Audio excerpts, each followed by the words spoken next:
Hi friends, ಎಲ್ಲರೂ ಹೇಗಿದ್ದೀರಾ? ಎಲ್ಲರೂ ಚೆನ್ನಾಗಿದ್ರು ಅಂತ ಭಾವಿಸ್ತಾ ಇವತ್ತು ಮಧ್ಯಾಹ್ನದಿಂದ ವಿಡಿಯೋ ಮಾಡ್ತಾ ಇದ್ದೀನಿ.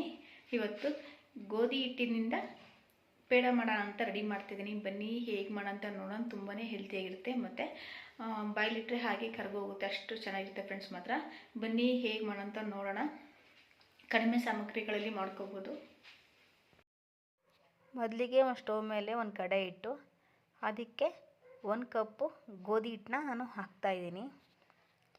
ಯಾವಾಗಲೂ ಅಷ್ಟೇ, ಇದನ್ನು ಗೋಧಿ ಹಿಟ್ಟನ್ನ ಫ್ರೈ ಮಾಡಬೇಕಾದ್ರೆ ಕಡಿಮೆ ಉರಿಲಿಟ್ಟು ಫ್ರೈ ಮಾಡಬೇಕು. ಆವಾಗಲೇ ಹಸಿ ಸ್ಮೆಲ್ಲೆಲ್ಲ ಹೋಗಿ ಚೆನ್ನಾಗಿ ಘಮ ಬರೋದು ಹಿಟ್ಟು. ನೋಡಿ, ಇವಾಗ ಫ್ರೈ ಮಾಡ್ತಾಯಿದ್ದೀನಿ.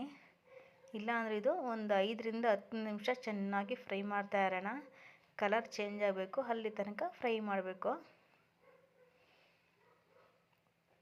ಇದು ಒಂದು 1/4 ಭಾಗದಷ್ಟು ಫ್ರೈ ಆದಮೇಲೆ ಒಂದು 2 ಟೇಬಲ್ ಸ್ಪೂನು ತುಪ್ಪನೂ ಕೂಡ ಹಾಕೋಣ ಇದಕ್ಕೆ. ಫ್ರೆಂಡ್ಸ್, ಒಂದ್ಸಲ ಮಾಡಿ ನೋಡಿ, ನಿಮಗೆ ಗೊತ್ತಾಗುತ್ತೆ. ಮತ್ತೆ ಮತ್ತೆ ಮಾಡ್ಕೋಬೇಕು ಅನ್ನಿಸ್ತಾ ಇರುತ್ತೆ, ಅಷ್ಟು ಚೆನ್ನಾಗಿರುತ್ತೆ. ಮಾತ್ರ ಮಕ್ಕಳಿಗಂತೂ ತುಂಬಾ ಚೆನ್ನಾಗಿರುತ್ತೆ. ಈಗ ಹೊರಗಡೆ ಎಲ್ಲ ಆಪಲ್ ಕೇಕ್ ಕೇಳ್ತಾರಲ್ಲ, ಅದಕ್ಕಿಂತನೂ ಕೂಡ ಇದು ಸೂಪರಾಗಿರುತ್ತೆ ಮಾತ್ರ. ನೋಡಿ, ಇವಾಗ 1/4% ಆಗಿದೆ. ಇದಕ್ಕೆ ಇವಾಗ 2 ಟೇಬಲ್ ಸ್ಪೂನು ತುಪ್ಪನೂ ಕೂಡ ಹಾಕೋಣ.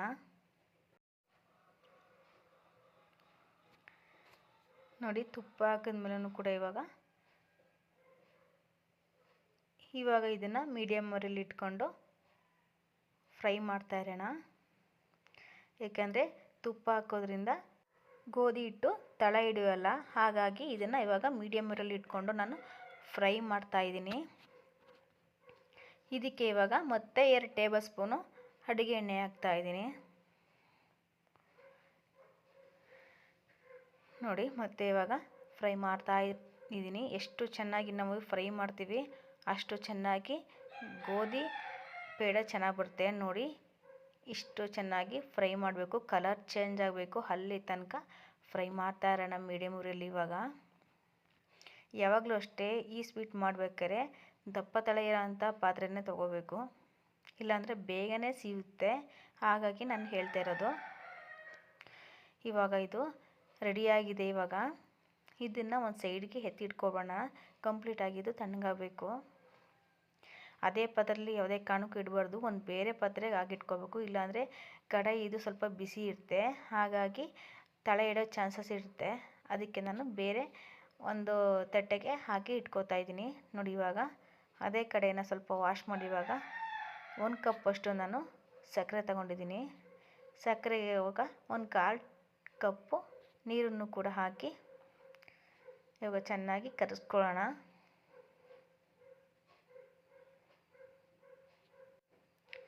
ಸಕ್ಕರೆ ಕರಗೋ ತನಕ ಈ ಥರ ಮಿಕ್ಸ್ ಮಾಡ್ತಾ ಇರಬೇಕು, ಇಲ್ಲಾಂದರೆ ತಳ ಇಡೋ ಚಾನ್ಸಸ್ ಇರುತ್ತೆ ಸಕ್ಕರೆ. ಯಾಕಂದರೆ ಸಕ್ಕರೆ ಹಾಕಿದ ತಕ್ಷಣ ತಳದಲ್ಲಿ ಹೋಗಿ ಕೂರುತ್ತೆ. ಹಾಗಾಗಿ ನಾನು ಹೇಳ್ತಿರೋದು. ನೋಡಿ, ಇವಾಗ ಈ ಥರ ಬಬಲ್ಸ್ ಬರಬೇಕು, ಅಲ್ಲಿ ತನಕ ಚೆನ್ನಾಗಿ ತಿರುಗ್ತಾ ಇರಬೇಕು. ಇವಾಗ ಇನ್ನೊಂದು ಸ್ವಲ್ಪ ಬಬಲ್ಸ್ ಬಂದಮೇಲೆ ಕಂಪ್ಲೀಟಾಗಿ ಇವಾಗ ಸ್ಟವ್ ಆಫ್ ಮಾಡಬೇಕು. ಇವಾಗ ನೋಡಿ, ಬಬಲ್ಸ್ ರೀತಿ ಬರ್ತಾ ಇದೆ.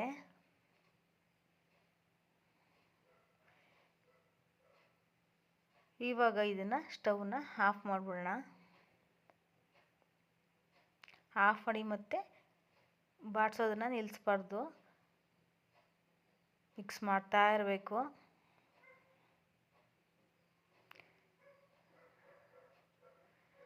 ತಳ ಹಿಡಿದ್ಬಿಟ್ರೆ ಈ ಸ್ವೀಟು ಚೆನ್ನಾಗಿ ಬರಲ್ಲ. ಹಾಗಾಗಿ ನಾನು ಕೈ ಬಿಡ್ದೇನೆ ಈ ಥರ ಮಾಡ್ತಾಯಿದ್ದೀನಿ. ನೋಡಿ, ಇವಾಗ ಫುಲ್ಲು ಕಂಪ್ಲೀಟ್ ಆದಮೇಲೆ ಎಲ್ಲ ಫುಲ್ಲು ಸಕ್ಕರೆ ರೀತಿಯೇ ಆಗುತ್ತೆ.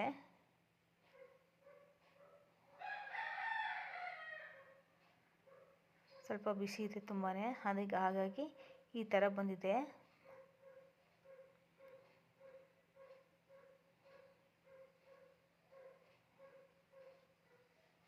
ನೋಡಿ, ಇವಾಗ ಸಕ್ಕರೆ ರೀತಿ ಉಡಿ ಆಗ್ತಾ ಇದೆ.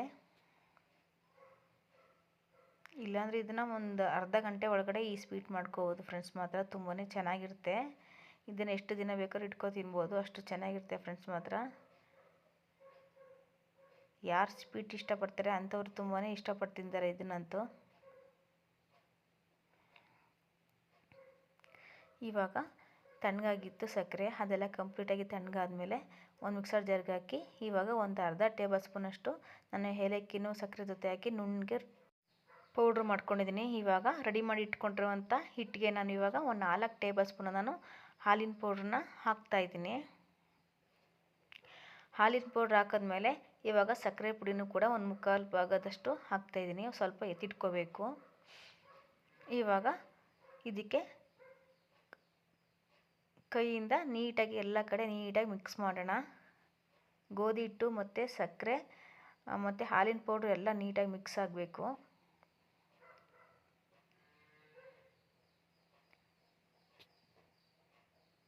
ನಾವು ಎಷ್ಟು ಚೆನ್ನಾಗಿ ಮಿಕ್ಸ್ ಮಾಡ್ತೀವಿ ಅಷ್ಟು ಚೆನ್ನಾಗಿ ಬರುತ್ತೆ ನೋಡಿ. ಇವಾಗ ಅದೇ ಸಣ್ಣ ಲೋಟದಲ್ಲಿ ಹಾಲನ್ನ ನಾನು ಕಾಯಿಸಿ ಇಟ್ಕೊಂಡಿದ್ದೀನಿ. ಇವಾಗ ಸ್ವಲ್ಪ ಸ್ವಲ್ಪನೇ ಹಾಕ್ಕೊಂಡು ಇದನ್ನು ಮಿಕ್ಸ್ ಮಾಡ್ತಾ ಇದ್ದೀನಿ. ಗೋಧಿ ಪೇಡೆಗೆ ಇಷ್ಟು ಚಿಕ್ಕ ಲೋಟ ಆದರೆ ಸಾಕು, ಕಂಪ್ಲೀಟಾಗಿ ಸಾಕಾಗುತ್ತೆ. ಇವಾಗ ನೋಡಿ, ಇವಾಗ ಇನ್ನೊಂದು ಸ್ವಲ್ಪ ಹಾಲನ್ನು ಕೂಡ ಹಾಕ್ಕೊಂಡು ಒಂದು ಸಲ ನೀಟಾಗಿ ಕೈಯಿಂದನೇ ಎಲ್ಲ ಮಿಕ್ಸ್ ಮಾಡ್ಕೊತಾ ಇದ್ದೀನಿ ನಾನು. ನಿಮ್ಗೆ ಇವಾಗ ಯಾವ ಶೇಪ್ ಬೇಕೋ ಆ ಶೇಪ್ ಬೇಕಾದ್ರೆ ಇದನ್ನು ಮಾಡಿಟ್ಕೋಬೋದು. ರೌಂಡ್ ಶೇಪಾರು ಮಾಡ್ಕೋಬೋದು ಮತ್ತು ಸಿಲಿಂಡರ್ ಟೈಪಾರು ಮಾಡ್ಕೋಬೋದು. ನಿಮಗೆ ಯಾವ ಶೇಪ್ ಬೇಕು ಅನಿಸುತ್ತೆ ಆ ಶೇಪ್ ಮಾಡ್ಕೋಬೋದು. ತುಂಬಾ ಚೆನ್ನಾಗಿರುತ್ತೆ ಫ್ರೆಂಡ್ಸ್ ಮಾತ್ರ. ಇವಾಗ ನೋಡಿ ಇನ್ನೊಂದು ಸ್ವಲ್ಪ ಹಾಲನ್ನು ಕೂಡ ಹಾಕಿ ನೀಟಾಗಿ ಇನ್ನೊಂದು ಸಲ ಮಿಕ್ಸ್ ಮಾಡ್ತಾಯಿದ್ದೀನಿ. ಹಾಲು ತುಂಬಾ ಬಿಸಿ ಇದೆ, ಅದಕ್ಕೆ ನಿಧಾನಕ್ಕೆ ಮಿಕ್ಸ್ ಮಾಡ್ಕೋತಾ ಇದ್ದೀನಿ. ನೋಡಿ ಇವಾಗ ಕಂಪ್ಲೀಟಾಗಿ ರೆಡಿಯಾಗಿದೆ. ಇವಾಗ ಪೇಡನ ರೆಡಿ ಮಾಡ್ಕೊಬಿಡೋಣ.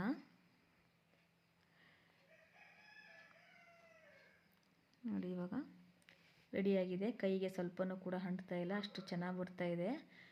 2 ಟೇಬಲ್ ಸ್ಪೂನ್ ತುಪ್ಪ ಮತ್ತು 2 ಟೇಬಲ್ ಸ್ಪೂನ್ ಎಣ್ಣೆ ಹಾಕಿದ್ದೀವಲ್ಲ, ಹಾಗಾಗಿ ತುಂಬಾ ಸಾಫ್ಟಾಗಿ ಕೂಡ ಇದೆ. ಕೈಯಲ್ಲಿ ಎಲ್ಲೂ ಕೂಡ ಅಂಟ್ತಾ ಇಲ್ಲ, ತುಂಬಾ ಚೆನ್ನಾಗಿ ಬರ್ತಾಯಿದೆ ಫ್ರೆಂಡ್ಸ್ ಮಾತ್ರ. ನೋಡಿ ನನ್ನ ಮಗಳು ಕೈ ಹಾಕ್ತಿದ್ದಾಳೆ, ಕುಡಿಯಮ್ಮ ನಾನು ಮಾಡ್ತೀನಿ ಅಂತ. ನಾನು ಕೊಡಲಿಲ್ಲ, ಅದಕ್ಕೆ ಸ್ವಲ್ಪ ಎತ್ಕೊಂಡು ಟೇಸ್ಟ್ ನೋಡಿದ್ಲವಳು.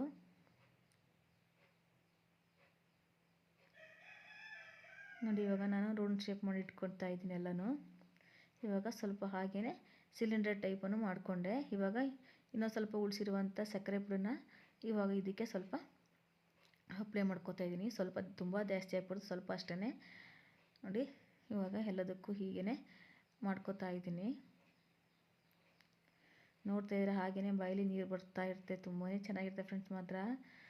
ಸಾಫ್ಟಾಗಿ ಕೂಡ ಇರುತ್ತೆ. ನೋಡಿ 1 ಕಪ್ಪು ಗೋಧಿ ಹಿಟ್ಟಿನಿಂದ ಎಷ್ಟೆಲ್ಲ ಸ್ವೀಟ್ ಆಗಿದೆ ಅಂತ. ಯಾವುದೇ ಬೇಕರಿಲೂ ಕೂಡ ಈ ಸ್ವೀಟ್ ಸಿಗಲ್ಲ, ಅಷ್ಟು ಚೆನ್ನಾಗಿದೆ ಮಾತ್ರ.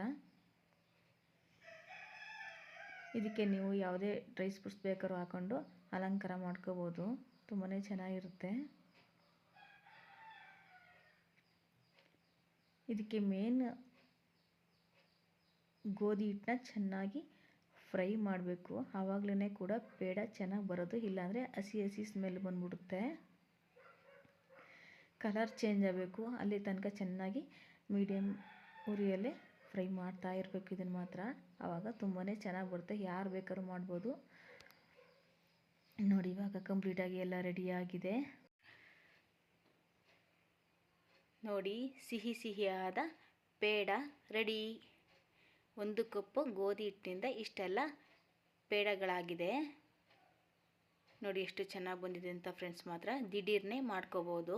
ಇವಾಗ ಟೇಸ್ಟ್ ಮಾಡೋಣ ಹೇಗಾಗಿದೆ ಅಂತ. ಮಾಡೋಣ ಹೇಗಾಗಿದೆ ಅಂತ. ನೋಡಿ ಎಷ್ಟು ಚೆನ್ನಾಗಿದೆ ಅಂತ. ತುಂಬಾ ಚೆನ್ನಾಗಿದೆ, ನೋಡೋಕ್ಕೂ ಅಷ್ಟೇ ಸಖತ್ತಾಗಿದೆ. ಏಲಕ್ಕಿ ಮತ್ತು ಗೋಧಿ ಫ್ಲೇವರ್ ಇದೆಲ್ಲ ಸೂಪರಾಗಿ ಬರ್ತಾ ಇದೆ ಮಾತ್ರ. ಟೇಸ್ಟ್ ಮಾಡಿ ಇವಾಗ.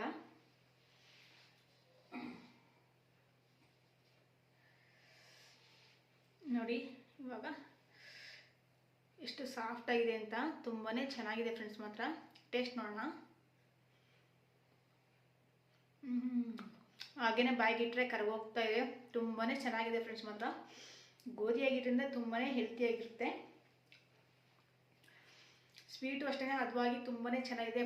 ತುಪ್ಪ ಹಾಕಿದೆಲ್ಲ, ತುಪ್ಪದ ಫ್ಲೇವರ್ ಅಂತೂ ಆಹಾ ಮಸ್ತಾಗಿದೆ.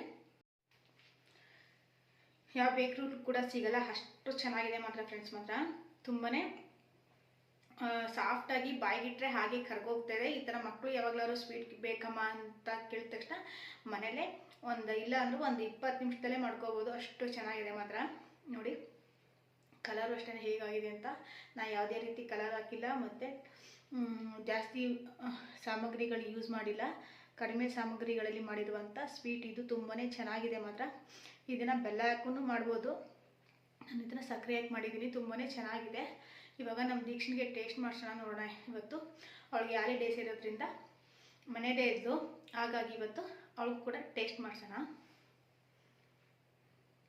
ದಿಶು, ನಮ್ಮ ದೀಕ್ಷಾನು ಕೂಡ ಅಷ್ಟೇ ಟೇಸ್ಟ್ ಮಾಡೋದು ತುಂಬಾ ಚೆನ್ನಾಗಿದೆ ಅಮ್ಮ ಅಂದು. ಅವಾಗಲೇ ಮಾಡ್ಬೇಕಮ್ಮ, ತುಂಬ ಲೇಟ್ ಮಾಡಿದ್ಯಮ್ಮ ಇದು ಮಾಡ್ಬೇಕಾರೆ ಅಂತ ಇದ್ದು. ತುಂಬಾ ಚೆನ್ನಾಗಿತ್ತು ಮಾತ್ರ. ನನಗಂತೂ ಸಖತ್ ಇಷ್ಟ ಆಯಿತು. ಹಾಗೆ ಬಾಯಿಗಿಟ್ರೆ ಕರ್ಗೋಗ್ತಾಯಿದೆ, ಅಷ್ಟು ಚೆನ್ನಾಗಿದೆ ಫ್ರೆಂಡ್ಸ್. ಮಾತ್ರ ತುಂಬಾ ಚೆನ್ನಾಗಿದೆ. ಗೋಧಿನ ನಾವು ಫ್ರೈ ಮಾಡಿದ್ವಲ್ಲ, ಆ ಫ್ಲೇವರ್ ಅಂತೂ ಸಕ್ಕತ್ತಾಗಿ ಬಂದಿದೆ. ನೀವು ಒಂದ್ಸಲ ಟ್ರೈ ಮಾಡಿ, ಹೇಗಿದೆ ಅಂತ ಕಮೆಂಟ್ ಮಾಡಿ. ಮತ್ತೆ ಮತ್ತೆ ಮಾಡ್ಕೋಬೇಕು ಅನಿಸ್ತಾ ಇರುತ್ತೆ, ಅಷ್ಟು ಚೆನ್ನಾಗಿರುತ್ತೆ ಮಾತ್ರ. ಹಾಲು ಪೌಡ್ರ್ ಇಲ್ಲ ಅಂದರೆ ಈ ಥರ ಮಾಡ್ಕೋಬೋದು, ತುಂಬಾ ಚೆನ್ನಾಗಿದೆ. ಒಂದು ಚಿಕ್ಕ ಲೋಟ ಹಾಲು ಮತ್ತು ಒಂದು 4 ಟೇಬಲ್ ಸ್ಪೂನ್ ಹಾಲು ಪೌಡ್ರು, 1 ಕಪ್ಪು ಸಕ್ಕರೆ, 1 ಕಪ್ಪು ಗೋಧಿ ಹಿಟ್ಟು, ಅಷ್ಟಿದ್ರೆ ಸಾಕು. ರುಚಿ ರುಚಿಯಾದ ತುಂಬಾ ಹೆಲ್ತಿಯಾಗಿರುವಂಥ ಪೇಡಾನ ಮಾಡ್ಕೋಬೋದು. ತುಂಬಾ ಇಷ್ಟ ಆಯಿತು ಮಾತ್ರ ನನಗಂತೂ.